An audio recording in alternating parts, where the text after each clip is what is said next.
কুরবানি শুধু একটা পশু জবাই নয়, এটা আমাদের ভেতরের আত্মত্যাগ, ধৈর্য এবং আল্লাহর প্রতি অনুগ্রহতা প্রকাশের মাধ্যমে এটা আমাদের শেখায় কিভাবে আমরা নিজের আনন্দ, নিজের চাওয়াকে ছাড় দিতে পারি আল্লাহর সন্তুষ্টির জন্য।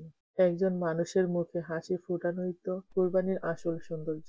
যখন একজন দরিদ্র মানুষ খুশি মনে মাংস হাতে নিয়ে বাড়ি ফিরে যায়, তখনই কুরবানির পূর্ণতা পায়। তারপর দেখেন কি এমন পোড়া কপাল আমার, এমন এক দেশে থাকি এইখানে কোনো দরিদ্র মানুষ নাই যে আপনি কোরবানির মাংস দরিদ্র মানুষকে দিবেন। এইখানে যারা আছে সবাই কোরবানি দিতে পারে। তারপর একটা কষ্টের কথা বলি শুনেন। আমরা যখন আয়ারল্যান্ডে ছিলাম তো সেইখানে কোরবানি দেওয়া যেত না। তখন খুবই খারাপ লাগতো। ওইখানে কোনো নিয়ম ছিল না এরকম ভাবে যে কোরবানি দেওয়া যাবে। তাই ওইখানে আমরা কোরবানি দিতে পারতাম না। এখন আমরা লন্ডনে আসার পর আল্লাহর রহমতে প্রতি বছর কোরবানি দিতে পারি আল্লাহর রাস্তায়। দান করতে পারি। তারপর আমরা বাংলাদেশে সবসময় কোরবানি দিয়ে থাকি।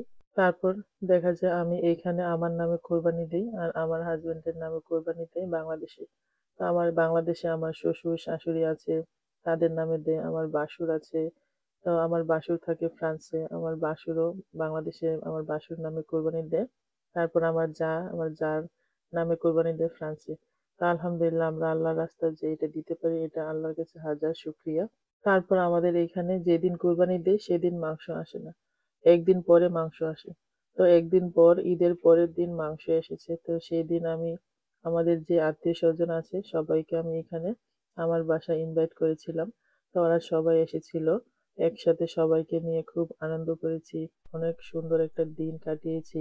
সবাইকে নিয়ে খুব মজা করে কোরবানির মাংস খেয়েছি। আলহামদুলিল্লাহ। আল্লাহর কাছে শুকরিয়া বলে শেষ করা যাবে না। তারপর কাজ করতে, করতে আপনাদের সাথে অনেক কিছু শেয়ার করে ফেললাম। আসলে কি বলবো, মেহমান যখন আসে তখন ঘরের মধ্যে অনেক কাজ থাকে, তাই না? সবসময় পরিষ্কার পরিচ্ছন্ন থাকতে হয়, তাই না? আমি যতটুকু চেষ্টা করি পরিষ্কার থাকার, তারপরেও তো বুঝেন না কিছু যে বাচ্চা যদি ঘরে থাকে তাহলে দেখা যায় সারা বাসা অলওয়েজ মেসি থাকে, তাই না?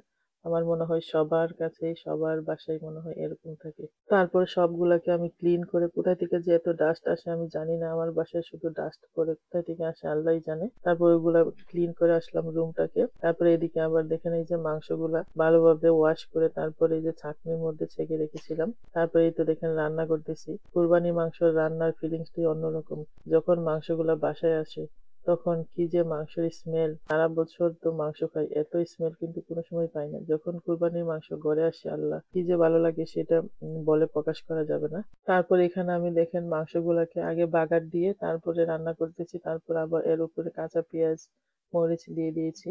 তো ওদিকে দেখেন আবার আরেক পাতিলেতে মাংস রান্না করতেছি। তারপর এদিকে চিকেন রান্না করতেছি। যেহেতু মেহমান আসবে তাই এগুলা রান্না করে নিলাম।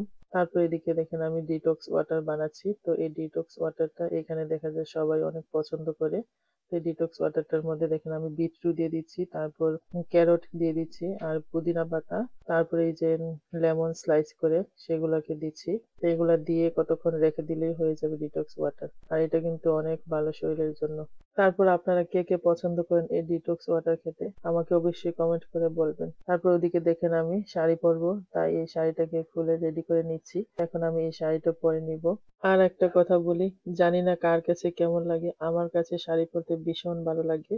কিন্তু আমাকে শাড়িতে নাকি বেশি একটা ভালো লাগে না। সেটা নাকি অনেকেই বলে যে শাড়ি পরলে নাকি অনেক মোটা লাগে আমাকে। তা আপনারা বলেন তো শাড়ি পরলে কি আমাকে বেশি ভালো লাগে নাকি থ্রি পিস পরলে বেশি ভালো লাগে? কিন্তু যে যেটাই বলুক না কেন আমার কাছে আমাকে শাড়ি পরলে খুবই বেশি ভালো লাগে। জানি না কেন।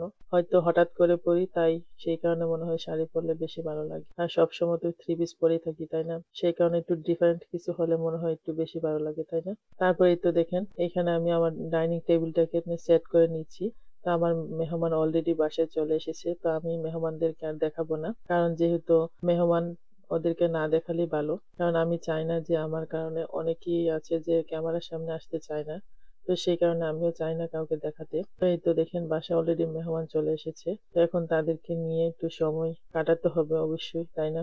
আমার কাছে অনেক বেশি ভালো লাগে যখন মেহমান আসে ওদের সাথে কথা বলতে, ওদের সাথে একসাথে বসে থাকতে। মানে আসলে কি এখানে আমরা যারা চলি ওরা এরকম মানে মানসিকতা একসাথে বসে অনেক এনজয় করি। অনেক মানে কথা বলি, এটা বলি, সেটা বলি। অনেক কিছু করি। আসলে কি বলবো অনেক মানে ফান করি যেটা বলতে গেলে। তারপরে এই তো দেখো আজকের মতো এখানে বিদায় নিচ্ছি।